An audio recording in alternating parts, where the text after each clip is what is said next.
Don't tell anyone about the zombies. Never ever.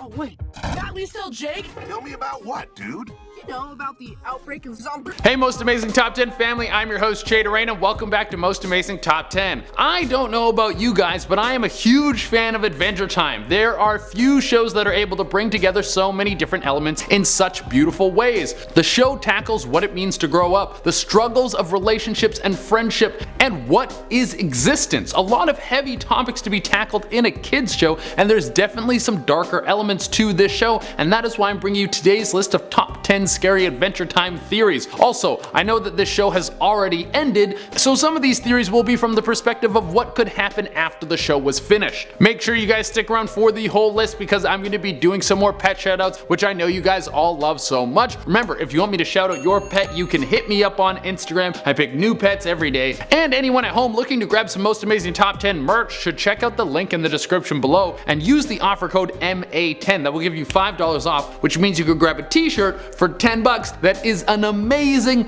deal. And without taking any longer, let's get into this list. At number 10, we have Everything is a Dream.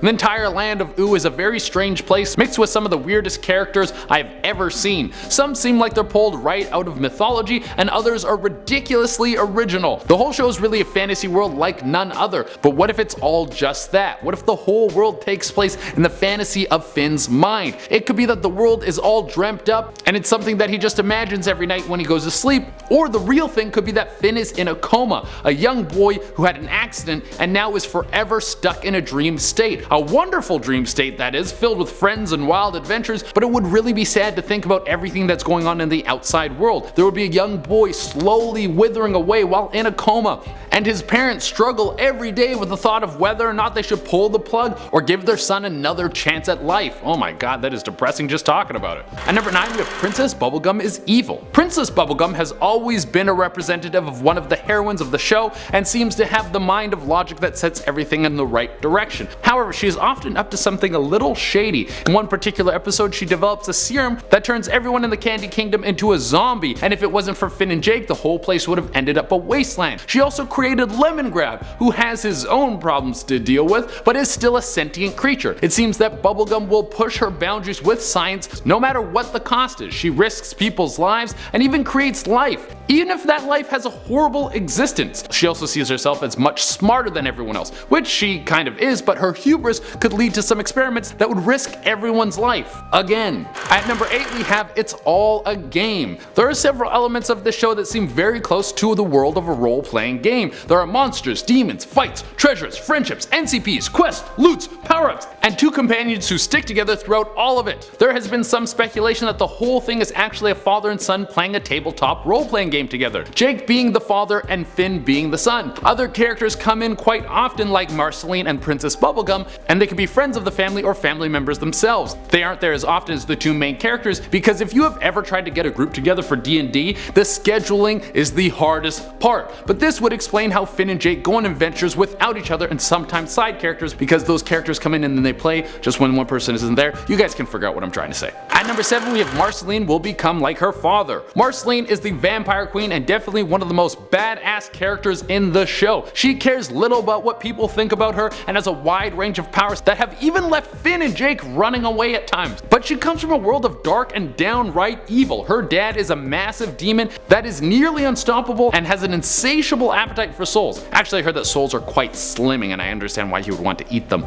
But what if his evil demeanor isn't something that was taught to him, but it is hereditary, and it is only a matter of time before MARCELINE is consumed by her dark genetic code. She becomes the queen of darkness, and then it's up to Finn and Jake to take down one of their best friends. That would be a twisted, dark fate. At number 6, we have the Lich still resides in Finn. The Lich King and Finn have had a back and forth battle for a long time, with the Lich even finding his way to work his demonic presence into Finn's mind, with the two sharing such a deep connection, and with the Lich already showing that he has the ability to connect to Finn's soul. Maybe the battle between the two isn't over. What if the Lich is waiting for himself and Finn to get stronger, and then when Finn is the greatest hero around, he will use his power to take control of the Adventure Time lead and maybe even the whole planet. At number 5 we have Susan and Finn are related. One of the struggles that Finn is constantly faced with in the show is the fact that he's the last human. It must be weird to be outnumbered by people who are made entirely of candy. Not a bad thing, it would just get a little lonely, I think. Well, there was an introduction of Susan. She was an extremely strong and agile character who wore a cat hat and looked a lot like Finn.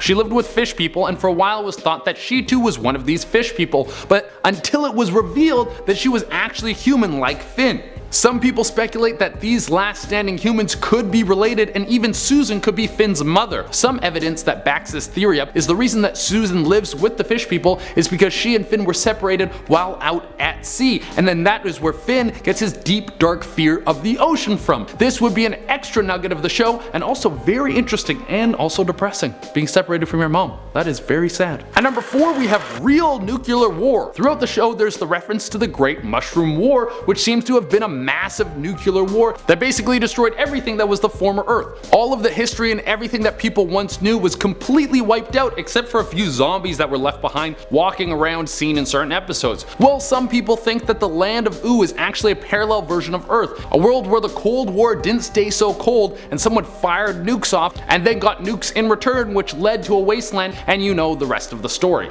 It's an interesting viewpoint on the show, and it makes it a little easier to connect to the characters. I feel closer to them thinking that they once lived in a world that's just like ours. At number 3 we have Princess Bubblegum is from the Mushroom War. How old is Princess Bubblegum? Well, no one really knows the answer, but we can be sure that she is very, very old. We know that she has been around forever, has barely aged, and some very old characters like the Ice King and Marceline have known Princess Bubblegum for a very long time. There have been theories passed around that PB was once a human like you and me, but some experiments along with exposure to radiation led her to being transformed into the gum-like genius that we all know and love. It would kinda make sense. See, she is a genius, and she might have found a way to make sure she would survive the nuclear fallout from the Cold War heating up by turning herself into a gum lady. This could have been the only way she could make sure her body would have been survived getting blasted by radiation. At number 2 we have the Marvelous Misadventures of Flapjack Cross Adventure Time Deluxe. I just put deluxe in there for fun. This theory is actually just regular sized. But this is one of my favorite theories because I love both of these shows. The Marvelous Misadventures of Flapjack and Adventure Time might be in the same world and happening at the same time. Here are some points that are a little hard to ignore. The creator of Adventure Time, Pendleton Ward, was one of the head writers on Flapjack.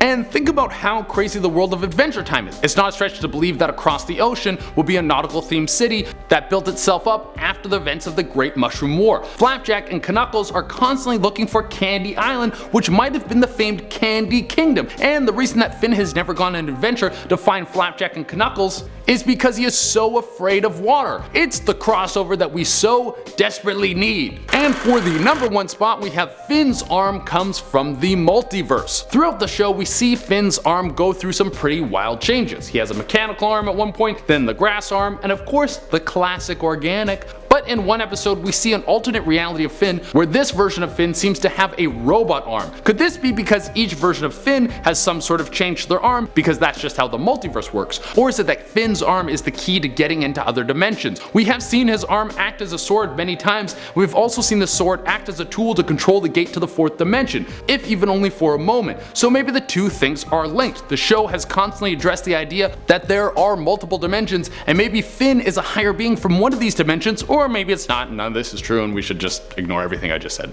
Alright everyone, that has been our list, and as promised I'm going to be doing some more pet shoutouts. Remember, if you want me to shout out your pet, you can hit me up on Instagram. I pick new pets every day, so if you don't get picked one day, message back another day. If it takes me a little while to get back to you, I am very sorry. I have a lot of these to do, and without taking any longer, let's shout out some pets. First off, we have Yumi, who looks like the best little ball of fluff ever. I love her so much. Next after that, we have Dezul. Look at how big his ears are and how little his body is. He's gonna grow up to be so big. He's amazing. After that, we have Second. The dog's name is Second. That's a nice doggo collage of him. So many pictures. Very, very nice. Then we have Benny, who is having a great time in the snow. Look at that, playing around. Love it. Following that, we have Toby and Belle. They look great together, and I have to give a shout out to those shoes. They are amazing. So cute.